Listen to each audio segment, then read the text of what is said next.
Britain's Labour government has welcomed the fall of Syria's dictator Bashar Al Assad.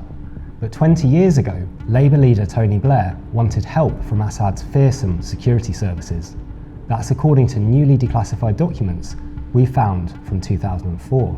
They show how Assad's secular dictatorship was considered a potential ally in the aftermath of Al-Qaeda's 9/11 attacks and the US-led invasion of Iraq. We recognise that Syria has as much to gain as anyone from success in the fight against international terrorism. One document says British officials were deeply troubled by terrorists entering Iraq through Syria. The note reads, "We are pushing the Syrians hard to accept a visit from a team of senior Foreign Office, intelligence and defence officials to address this issue. Separately, there are the beginnings of an intelligence relationship which we hope will bear fruit."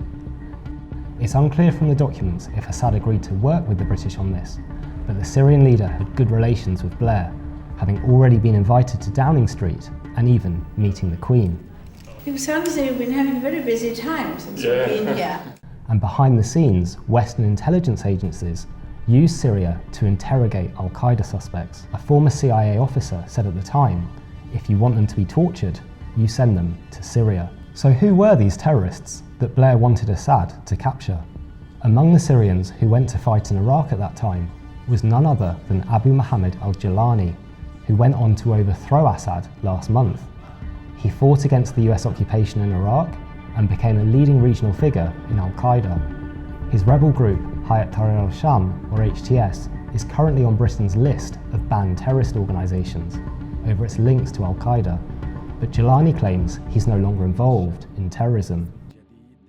Last month, British diplomats went to meet him in Damascus, and this clip from the former head of MI6 suggests a rebranding exercise is underway. The actions we've seen of Tahrir al-Sham over the last 2 weeks has been those of a liberation movement, not of a terrorist organisation. So if Labour was once willing to work with a brutal dictator, will it now overlook Jilani's dark past and drop the terrorism ban on his group?